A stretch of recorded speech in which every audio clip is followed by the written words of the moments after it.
আগামীকাল লোকসভা নির্বাচনের ফলাফল ঘোষণা হবে। জুনের 1 তারিখ শেষ দফার নির্বাচন ছিল রাজ্যে। ইতিমধ্যে বিভিন্ন সংবাদ মাধ্যমে বুথ ফেরত সমীক্ষা সামনে এসেছে, যেখানে দেখা যাচ্ছে রাজ্যে আসন কমছে তৃণমূল কংগ্রেসের। অন্যদিকে 24 লোকসভা নির্বাচনে বাংলায় আসন সংখ্যা বাড়ছে বিজেপির, এমনটাই সমীক্ষায় উঠে এসেছিল বিভিন্ন সংবাদ মাধ্যমের মাধ্যমে। কিন্তু আসলে কে কতটা জলে আছে, অর্থাৎ কোন দল কত আসন পেয়ে নিজেদের পাল্লা ভারী রাখতে সক্ষম হবে, দিল্লির সিংহাসনে কে বসবে, সেই ভাগ্য কাল নির্ধারণ হবে। আর তার আগে আজ আমরা রাত দিন বাংলা দেখাবো জনগণের মতে বাংলায় কোন দল কতগুলো আসন পাচ্ছে। দেখাবো কি বলছে আমাদের সমীক্ষা। 42টির মধ্যে 9টি লোকসভা কেন্দ্রে হাড্ডাহাড্ডি লড়াই হয়েছে, যার মধ্যে একটি হলো বহরমপুর লোকসভা কেন্দ্র। বিরাট আকারের ঝড় বয়ে না গেলে এই একটি আসন যাচ্ছে কংগ্রেসের ঝুলিতে। সেক্ষেত্রে বহরমপুর থেকে ফের একবার নির্বাচিত হবেন অধীর রঞ্জন চৌধুরী। অন্যদিকে যত সমীক্ষা সামনে এসেছে তার অধিকাংশ সমীক্ষা বলছে তৃণমূল কংগ্রেস 30-এর নিচে আসন পাবে, আসন সংখ্যা বাড়বে বিজেপির। কিন্তু জনগণের একাংশের দাবি যে 18টি আসন বিজেপি পেয়েছিল শেষ নির্বাচনে, তা এবার আরও কমবে। কারণ সাধারণ মানুষের মতে বিজেপির থেকে রাজ্যবাসী কোনো সুবিধাই পায়নি। কাল নির্বাচনের ফল ঘোষণা হবে, তার আগে আজ আমরা আপনাদের সামনে রাখলাম আমাদের সমীক্ষা। কারণ যত ফলাফলের সময় সামনে এসেছে তার সাথে সামনে এসেছে রাজ্যবাসীর মতামত। সমীক্ষা 100% সঠিক কখনো হয় না, যার উদাহরণ আমরা আগেও পেয়েছি। তাই আমাদের সমীক্ষাও যে 100% সঠিক হবে তা কিন্তু নয়। কিন্তু সাধারণ মানুষ কি চাইছে, কাকে চাইছে এবং তাদের মতামত কি, সেটাকে প্রাধান্য দিয়েই আমরা সেটাই আমাদের চ্যানেলের মাধ্যমে আপনাদের সামনে তুলে ধরলাম। এবার দেখে নিই রাজ্যের 42টি আসনের মধ্যে কোন লোকসভা কেন্দ্রে কোন দল সম্ভাব্য এগিয়ে আছে। প্রথমেই আসবো কোচবিহার লোকসভা কেন্দ্র। কোচবিহার লোকসভা কেন্দ্রের তৃণমূল প্রার্থী জগদীশ চন্দ্র বসুনিয়া, অন্যদিকে বিজেপি প্রার্থী নিশীথ প্রামাণিক এবং কংগ্রেস সিপিএম জোট প্রার্থী নিশীথ চন্দ্র রায়। কোচবিহার লোকসভা থেকে এগিয়ে রয়েছেন, সম্ভাব্য এগিয়ে রয়েছেন বিজেপি প্রার্থী নিশীথ প্রামাণিক। আলিপুরদুয়ারে হাড্ডাহাড্ডি লড়াই দিয়েছেন তৃণমূল প্রার্থী প্রকাশ চিক বড়াই এবং বিজেপি প্রার্থী মনোজ টিগ্গা। জলপাইগুড়িতে নির্মল চন্দ্র রায় তৃণমূল প্রার্থী, বিজেপি প্রার্থী জয়ন্ত রায় এবং দেবরাজ বর্মন সিপিআইএম প্রার্থী। জলপাইগুড়ি থেকে এগিয়ে রয়েছেন বিজেপি প্রার্থী জয়ন্ত রায়। দার্জিলিংয়ে হাড্ডাহাড্ডি লড়াই, তৃণমূল প্রার্থী গোপাল লামা, অন্যদিকে বিজেপি প্রার্থী রাজু বিস্তা এবং কংগ্রেস প্রার্থী মুনিশ তামাং। রায়গঞ্জে তৃণমূল প্রার্থী কৃষ্ণ কল্যাণী, অন্যদিকে রয়েছেন বিজেপি প্রার্থী কার্তিক পাল এবং কংগ্রেস প্রার্থী আলী ইমরান। রায়গঞ্জ থেকে সম্ভাব্য এগিয়ে কৃষ্ণ কল্যাণী, তৃণমূল কংগ্রেস প্রার্থী। বালুরঘাটে হাড্ডাহাড্ডি লড়াই, একদিকে তৃণমূল কংগ্রেস প্রার্থী বিপ্লব মিত্র, অন্যদিকে বিজেপি প্রার্থী সুকান্ত মজুমদার। আরেকজন রয়েছেন সিপিআইএম এর জোট প্রার্থী জয়দেব সিদ্ধান্ত। এখানে হাড্ডাহাড্ডি লড়াই বিপ্লব মিত্র, সুকান্ত মজুমদারের মধ্যে। মালদা উত্তরে হাড্ডাহাড্ডি লড়াই মালদা উত্তরে তৃণমূল প্রার্থী প্রসূন বন্দ্যোপাধ্যায়, বিজেপি প্রার্থী রয়েছেন খগেন মুর্মু এবং কংগ্রেস প্রার্থী মুস্তাক আলম। মালদা দক্ষিণে সম্ভাব্য এগিয়ে রয়েছেন তৃণমূল প্রার্থী শাহনাজ আলী রহমান, অন্যদিকে আছেন বিজেপি প্রার্থী শ্রীরূপা মিত্র চৌধুরী, কংগ্রেস প্রার্থী ঈশা খান চৌধুরী। জঙ্গিপুরের তৃণমূল প্রার্থী খলিলুর রহমান সম্ভাব্য এগিয়ে, জঙ্গিপুরের বিজেপি প্রার্থী ধনঞ্জয় ঘোষ এবং কংগ্রেস প্রার্থী মুরতাজ হোসেন। বহরমপুরের লড়াই হাড্ডাহাড্ডি। বহরমপুরে রয়েছেন ভারতীয় ক্রিকেট দলের ক্রিকেটার ইউসুফ পাঠান এবং যিনি তৃণমূল প্রার্থী বহরমপুরের, এবং বিজেপি থেকে রয়েছেন নির্মল কুমার সাহা। অন্যদিকে কংগ্রেসের হয়ে লড়াই দিয়েছেন কংগ্রেসের হেভিওয়েট প্রার্থী অধীর রঞ্জন চৌধুরী। বহরমপুরে হাড্ডাহাড্ডি লড়াই কিন্তু ইউসুফ পাঠান তৃণমূল প্রার্থী এবং কংগ্রেস প্রার্থী অধীর রঞ্জন চৌধুরী। এখানে সম্ভাব্য ভাবে এই আসনটি অধীর রঞ্জন চৌধুরীর ঝুলিতে যাওয়ার সম্ভাবনা রয়েছে, যদিও বা এখানে হাড্ডাহাড্ডি লড়াই ইউসুফ পাঠান এবং অধীর রঞ্জন চৌধুরীর মধ্যে। মুর্শিদাবাদের তৃণমূল প্রার্থী আবু তাহের খান, বিজেপি প্রার্থী গৌরীশঙ্কর ঘোষ এবং সিপিআইএম প্রার্থী মোহাম্মদ সেলিম। মুর্শিদাবাদ থেকে সম্ভাব্য এগিয়ে মোহাম্মদ সেলিম সিপিআইএম প্রার্থী। কৃষ্ণনগর থেকে সম্ভাব্য এগিয়ে রয়েছেন মহুয়া মৈত্র, তৃণমূল প্রার্থী। কৃষ্ণনগর লোকসভা কেন্দ্রের বিজেপি প্রার্থী রয়েছেন অমৃতা রায় এবং কংগ্রেস প্রার্থী SM সাদিক।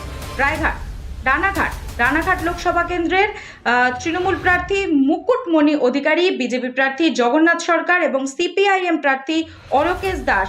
রানাঘাট লোকসভা কেন্দ্র থেকে সম্ভাব্য এগিয়ে আছেন তৃণমূল প্রার্থী মুকুটমণি অধিকারী। বনগাঁ লোকসভা কেন্দ্রে হাড্ডাহাড্ডি লড়াই হয়েছে তৃণমূল প্রার্থী বিশ্বজিৎ দাস, অন্যদিকে রয়েছেন বিজেপি প্রার্থী শান্তনু ঠাকুর এবং সিপিআইএম প্রার্থী বিশ্বজিৎ বিশ্বাস। ব্যারাকপুরের হাড্ডাহাড্ডি লড়াই, একদিকে রয়েছেন তৃণমূল প্রার্থী পার্থ ভৌমিক, অন্যদিকে বিজেপির প্রার্থী অর্জুন সিং এবং সিপিআইএম প্রার্থী দেবদূত ঘোষ। দমদম থেকে রয়েছেন তৃণমূল প্রার্থী সৌগত রায়, যিনি সম্ভাব্য এগিয়ে রয়েছেন দমদম লোকসভা কেন্দ্রের বিজেপি প্রার্থী শিলভদ্র দত্ত, অন্যদিকে সিপিআইএম প্রার্থী সুজন চক্রবর্তী। শিলভদ্র দত্ত এবং সুজন চক্রবর্তীকে পিছিয়ে দমদম লোকসভা কেন্দ্র থেকে সম্ভাব্য এগিয়ে তৃণমূল প্রার্থী সৌগত রায়। বারাসাতে তৃণমূল প্রার্থী কাকলি ঘোষ দস্তিদার, বিজেপি প্রার্থী স্বপন মজুমদার এবং অন্যদিকে সিপিআইএম প্রার্থী সঞ্জিত চ্যাটার্জি। বারাসাত লোকসভা কেন্দ্র থেকে সম্ভাব্য এগিয়ে ডক্টর কাকলি ঘোষ দস্তিদার, তৃণমূল কংগ্রেস প্রার্থী। বসিরহাটে রয়েছেন তৃণমূল প্রার্থী হাজি নুরুল ইসলাম, অন্যদিকে বসিরহাটের বিজেপি প্রার্থী রেখা পাত্র, যিনি কিনা সন্দেশখালী কাণ্ডের একজন প্রতিবাদী মহিলার মুখ হিসাবে সামনে এসেছেন। সেই রেখা পাত্র নির্বাচনের আগেই তিনি বিজেপিতে যোগদান করেন এবং বিজেপি তাকে বসিরহাট লোকসভা কেন্দ্র থেকে প্রার্থী ঘোষণা করেন। এবং অন্যদিকে রয়েছেন সিপিআইএম প্রার্থী নিরাপদ সর্দার, কিন্তু বসিরহাট লোকসভা থেকে সম্ভাব্য এগিয়ে হাজি নুরুল ইসলাম। জয়নগর লোকসভা কেন্দ্র থেকে সম্ভাব্য এগিয়ে প্রতিমা মণ্ডল, তৃণমূল কংগ্রেস প্রার্থী। বিজেপির প্রার্থী অশোক কান্ডারি এবং সিপিআইএম প্রার্থী শ্যামলী হালদারকে পিছনে ফেলে জয়নগর লোকসভা কেন্দ্র থেকে সম্ভাব্য এগিয়ে তৃণমূল প্রার্থী প্রতিমা মণ্ডল। মথুরাপুরের তৃণমূল প্রার্থী বাপি হালদার, বিজেপি প্রার্থী অশোক পুরকায়েত। সম্ভাব্য এগিয়ে রয়েছেন তৃণমূল প্রার্থী বাপি হালদার। ডায়মন্ড হারবার থেকে সম্ভাব্য এগিয়ে রয়েছেন অভিষেক বন্দ্যোপাধ্যায়, তৃণমূল প্রার্থী। ডায়মন্ড হারবার লোকসভা কেন্দ্রের বিজেপি প্রার্থী অভিজিৎ দাস এবং সিপিআইএম এর তরুণ প্রার্থী প্রতিকুর রহমান। যাদবপুর লোকসভা কেন্দ্র থেকে সম্ভাব্য এগিয়ে তৃণমূলের তারকা প্রার্থী সায়নী ঘোষ। অন্যদিকে যাদবপুর লোকসভা কেন্দ্রে প্রতিদ্বন্দ্বিতা করেছেন বিজেপির হয়ে অনির্বাণ গাঙ্গুলি এবং সিপিআইএম প্রার্থী সৃজন ভট্টাচার্য। কলকাতা দক্ষিণ থেকে সম্ভাব্য এগিয়ে আছেন মালা রয়, তৃণমূল কংগ্রেস প্রার্থী। কলকাতা দক্ষিণের বিজেপি প্রার্থী রয়েছেন দেবশ্রী চৌধুরী এবং সিপিআইএম প্রার্থী সায়রা শাহ হালিম। কলকাতা উত্তরের তৃণমূল প্রার্থী সুদীপ বন্দ্যোপাধ্যায়, বিজেপি প্রার্থী তাপস রায় এবং সিপিআইএম কংগ্রেস জোট প্রার্থী প্রদীপ ভট্টাচার্য। তাপস রায় বিজেপি প্রার্থী, যিনি নির্বাচনের আগেই দেখা গেছে তৃণমূল কংগ্রেস ছেড়ে উনি বিজেপিতে যোগদান করেন এবং বিজেপি তাকে কলকাতা উত্তর থেকে লোকসভা নির্বাচনের প্রার্থী হিসাবে ঘোষণা করেন। কিন্তু এই কলকাতা উত্তর থেকে এগিয়ে রয়েছেন তৃণমূল কংগ্রেস প্রার্থী সুদীপ বন্দ্যোপাধ্যায়। হাওড়া থেকে সম্ভাব্য এগিয়ে রয়েছেন প্রসূন বন্দ্যোপাধ্যায়, তৃণমূল প্রার্থী। হাওড়ার বিজেপি প্রার্থী হচ্ছেন রথীন চক্রবর্তী এবং আরেকদিকে রয়েছেন সিপিআইএম প্রার্থী তথা কলকাতা হাইকোর্টের আইনজীবী সব্যসাচী চ্যাটার্জি, সিপিআইএম প্রার্থী। কিন্তু সিপিআইএম প্রার্থী সব্যসাচী চ্যাটার্জি এবং বিজেপি প্রার্থী ডক্টর রথীন চক্রবর্তীকে পিছিয়ে সম্ভাব্য এগিয়ে প্রসূন বন্দ্যোপাধ্যায়, তৃণমূল কংগ্রেস প্রার্থী। উলুবেড়িয়াতেও এগিয়ে দেখা যাচ্ছে রয়েছেন তৃণমূল কংগ্রেস প্রার্থী সাজদা আহমেদ। ও অন্যদিকে উলুবেড়িয়া লোকসভা কেন্দ্রের বিজেপি প্রার্থী ছিলেন উদয় অরুণ পাল চৌধুরী। শ্রীরামপুর লোকসভা কেন্দ্র থেকে তৃণমূল প্রার্থী ছিলেন কল্যাণ বন্দ্যোপাধ্যায়, যিনি শ্রীরামপুর লোকসভার আগের 3 বারের সাংসদ ছিলেন এবং অন্যদিকে বিজেপি প্রার্থী ছিলেন কবির শঙ্কর বোস এবং সিপিআইএম এর দীপশিতা ধর। শ্রীরামপুর লোকসভা কেন্দ্র থেকে সম্ভাব্য এগিয়ে রয়েছেন কল্যাণ বন্দ্যোপাধ্যায়। হুগলিতে হাড্ডাহাড্ডি লড়াই, রচনা বন্দ্যোপাধ্যায় তৃণমূল কংগ্রেস প্রার্থী এবং বিজেপি প্রার্থী লকেট চট্টোপাধ্যায়ের মধ্যে। হুগলির সিপিআইএম প্রার্থী ছিলেন মনোদীপ ঘোষ। আরামবাগে তৃণমূল প্রার্থী মিতালি বাগ, অন্যদিকে বিজেপি প্রার্থী অরূপকান্তি দিগার এবং সিপিআইএম প্রার্থী বিনয় দত্ত। আরামবাগ লোকসভা কেন্দ্র থেকে এগিয়ে রয়েছেন বিজেপি প্রার্থী অরূপকান্তি দিগার। তমলুকে লড়াই হাড্ডাহাড্ডি, সম্পূর্ণ বলা যেতে পারে একটা অন্য রকমের লড়াই দেখা গেছে তমলুকে, কারণ যেখানে একদিকে রয়েছে তৃণমূলের দেবাংশু ভট্টাচার্য, অন্যদিকে রয়েছেন প্রাক্তন বিচারপতি, কলকাতা হাইকোর্টের প্রাক্তন বিচারপতি অভিজিৎ গঙ্গোপাধ্যায়, যিনি নির্বাচনের আগে বিজেপিতে যোগদান করেন এবং বিজেপি তাকে তমলুক থেকে প্রার্থী হিসাবে ঘোষণা করেন। অন্যদিকে রয়েছেন কলকাতা হাইকোর্টের আইনজীবী সায়ন ব্যানার্জি, যিনি তমলুকের সিপিআইএম প্রার্থী। তমলুকের লড়াইও কিন্তু হাড্ডাহাড্ডি লড়াই হয়েছে। কাঁথিতে তৃণমূল প্রার্থী উত্তম বারিক, বিজেপি প্রার্থী সৌমেন্দু অধিকারী এবং উত্তম কুমার প্রধান ছিলেন সিপিআইএম প্রার্থী। এখান থেকে এগিয়ে রয়েছেন বিজেপি প্রার্থী, সম্ভাব্য এগিয়ে রয়েছেন বিজেপি প্রার্থী সৌমেন্দু অধিকারী। ঘাটালে এগিয়ে রয়েছেন তৃণমূল প্রার্থী দীপক অধিকারী দেব এবং ঘাটাল থেকে বিজেপি প্রার্থী ছিলেন হিরণময় চট্টোপাধ্যায় এবং সিপিআইএম প্রার্থী ছবি পাখিরা। ঝাড়গ্রাম লোকসভা কেন্দ্রের দিকে চোখ রাখবো। ঝাড়গ্রাম লোকসভা কেন্দ্রে তৃণমূল প্রার্থী ছিলেন কালীপদ সোরেন, বিজেপি প্রার্থী ছিলেন প্রণব টুডু এবং সিপিআইএম প্রার্থী অমর বোস। এইখানে ঝাড়গ্রাম লোকসভা কেন্দ্রে তৃণমূল কংগ্রেস প্রার্থী কালীপদ সোরেন এবং বিজেপি সিপিআইএম প্রার্থী অমর বোসকে পিছিয়ে সম্ভাব্য এগিয়ে রয়েছেন বিজেপি প্রার্থী প্রণব টুডু। অন্যদিকে রয়েছে মেদিনীপুর লোকসভা কেন্দ্রে সম্ভাব্য এগিয়ে জুন মালিয়া, তৃণমূল কংগ্রেস প্রার্থী। বিজেপি প্রার্থী ছিলেন অগ্নিমিত্রা পল এবং সিপিআইএম প্রার্থী বিপ্লব ভট্ট। মেদিনীপুর লোকসভা কেন্দ্রে নির্বাচনের দিন যেরকম বিজেপি প্রার্থী অগ্নিমিত্রা পলকে দেখা গেছে এক নিঃশ্বাসে লড়াই করে যেতে, ভোট ময়দানে লড়াই দিয়ে যেতে, একাধিক অভিযোগ তুলতে, কিন্তু অন্যদিকে তৃণমূল প্রার্থী জুন মালিয়াকে দেখা গেছে একদম খোশ মেজাজে। উনি মেদিনীপুরবাসীর উপর সম্পূর্ণ ভরসা আছে বলে জানিয়েছিলেন। জুন মালিয়া সম্ভাব্য এগিয়ে আছেন মেদিনীপুর লোকসভা থেকে তৃণমূল কংগ্রেস প্রার্থী জুন মালিয়া। পুরুলিয়া থেকে তৃণমূল কংগ্রেস প্রার্থী শান্তিরাম মাহাতো, বিজেপি প্রার্থী ছিলেন জ্যোতির্ময় সিং মাহাতো এবং কংগ্রেসের প্রার্থী ছিলেন নেপাল মাহাতো। পুরুলিয়া লোকসভা কেন্দ্র থেকে সম্ভাব্য এগিয়ে রয়েছেন বিজেপি প্রার্থী জ্যোতির্ময় সিং মাহাতো। বাঁকুড়া লোকসভা কেন্দ্রের তৃণমূল প্রার্থী অরূপ চক্রবর্তী, বিজেপি প্রার্থী সুভাষ সরকার এবং সিপিআইএম প্রার্থী নীলাঞ্জন দাস। বিজেপি প্রার্থী এবং সিপিআইএম প্রার্থীর থেকে সম্ভাব্য এগিয়ে রয়েছেন তৃণমূল প্রার্থী অরূপ চক্রবর্তী। এবার চোখ রাখবো বিষ্ণুপুর লোকসভা কেন্দ্রে তৃণমূল প্রার্থী ছিলেন সুজাতা মণ্ডল, বিজেপি প্রার্থী ছিলেন সৌমিত্র খা এবং সিপিআইএম প্রার্থী ছিলেন শীতল কাইভট্ট। বর্ধমান পূর্বে তৃণমূল প্রার্থী ছিলেন শর্মিলা সরকার, যিনি সম্ভাব্য এগিয়ে রয়েছেন।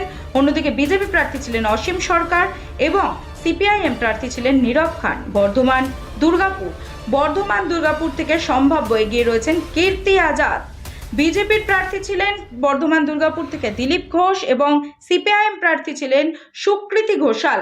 বর্ধমান দুর্গাপুরের বিজেপি প্রার্থী দিলীপ ঘোষকে কিন্তু নির্বাচনের প্রার্থী তালিকা ঘোষণার পর থেকে নির্বাচনের দিন এবং তারপরেও দেখা গেছে একদম কনফিডেন্টের সঙ্গে তিনি বলেছেন জয় তারই হবে, কিন্তু সমীক্ষা বলছে বর্ধমান দুর্গাপুর থেকে সম্ভাব্য এগিয়ে রয়েছেন কীর্তি আজাদ, তৃণমূল কংগ্রেস প্রার্থী। আসানসোলে সম্ভাব্য এগিয়ে রয়েছেন তৃণমূল কংগ্রেস প্রার্থী শত্রুঘ্ন সিনহা। অন্যদিকে বিজেপির প্রার্থী ছিলেন সুরেন্দ্র সিং আলুওয়ালিয়া এবং সিপিআইএম প্রার্থী ছিলেন জাহানারা খান। বোলপুর লোকসভা কেন্দ্রে তৃণমূল প্রার্থী ছিলেন অসিত কুমার মাল। অন্যদিকে বিজেপি প্রার্থী ছিলেন প্রিয়া সাহা এবং সিপিআইএম কংগ্রেস জোট প্রার্থী ছিলেন শ্যামলী প্রধান। এখানে বোলপুর লোকসভা কেন্দ্রের সম্ভাব্য এগিয়ে তৃণমূল কংগ্রেস প্রার্থী অসিত কুমার মাল। বীরভূম লোকসভা কেন্দ্রে সম্ভাব্য এগিয়ে রয়েছেন শতাব্দী রয়, তৃণমূল কংগ্রেস প্রার্থী। বীরভূম লোকসভা কেন্দ্রের বিজেপি প্রার্থী ছিলেন দেবতনু ভট্টাচার্য এবং কংগ্রেস প্রার্থী মিল্টন রশিদ। সাধারণ ভোটারদের সাথে কথা বলে আমাদের সমীক্ষায় উঠে আসছে রাজ্যে তৃণমূল কংগ্রেস পাচ্ছে 26 থেকে 35টি আসন। বিজেপি পাচ্ছে 6 থেকে 14টি আসন, সিপিআইএম পাচ্ছে 1টি আসন এবং কংগ্রেস পাচ্ছে 0 থেকে 1টি আসন। একদিকে রাজ্যের নেতা মন্ত্রীদের বিরুদ্ধে একের পর এক দুর্নীতি সামনে এসেছে, তারপরেও সমীক্ষা বলছে বাংলায় পাল্লা ভারী তৃণমূল কংগ্রেসের। কারণ জনগণের মতে রাজ্যে কাজ করেছে মমতার সরকার, বলা যেতে পারে মহিলা ভোট ব্যাংক অনেকটাই কাজ করছে। লক্ষ্মীর ভাণ্ডার থেকে রাজ্যের বিভিন্ন প্রকল্প অনেকটাই আসন সংখ্যা বাড়াতে পারে তৃণমূল কংগ্রেসের, এমনটাই উঠে আসছে রাত দিন বাংলার সমীক্ষায়।